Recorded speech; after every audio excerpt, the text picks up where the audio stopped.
Yesterday marked the 100th anniversary of the 19th Amendment, giving women the right to vote. And it was a hard-fought battle that continued years after 1920. So what happened here in Minnesota? Heather, you looked into this. Why don't you just take us through the basics of what happened here? So to have an amendment, of course, you need 2/3 of the states to approve that amendment. So Minnesota ended up being the 15th state to ratify that 19th Amendment.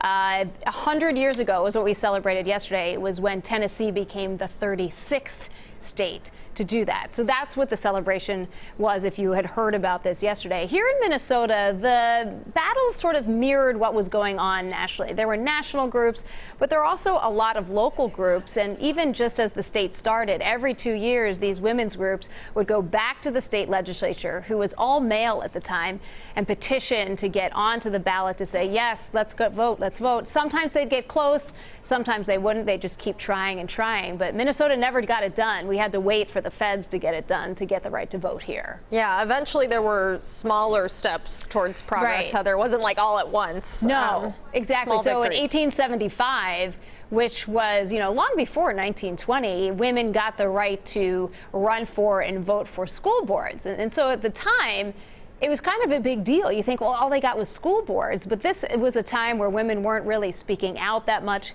in public. So that was a pretty big deal and sort of spurred on some of that fighting for.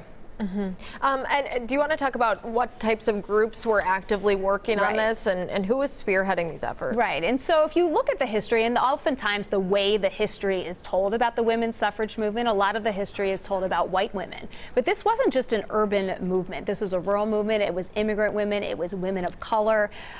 Here it was in the Scandinavian Women's Suffrage Association was actually a big, powerful group here of obviously a lot of Scandinavian immigrants who came in and said, look, I can vote in my home country, then I come here and I can't vote.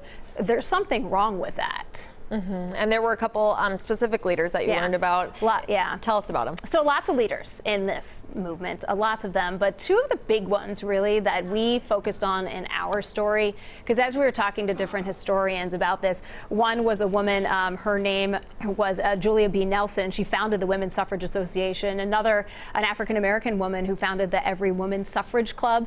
And these women were sort of all over the place, but what they were is they were committed to this. And actually, Nellie Francis then went on after 1920 to be a spearhead Minnesota's anti-lynching bill that happened after the Duluth lynchings back in 1920.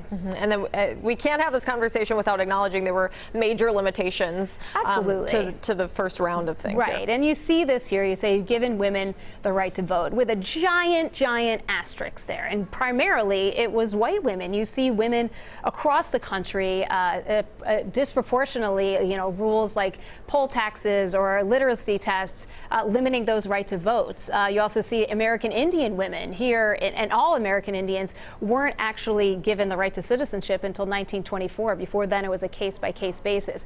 Obviously, a lot of issues with access then, and some of these issues continuing on still today. So a lot of people taking this opportunity to make that clear and talk about making sure that everybody can vote. Good stuff, Heather. Well, great story. Yeah, thanks.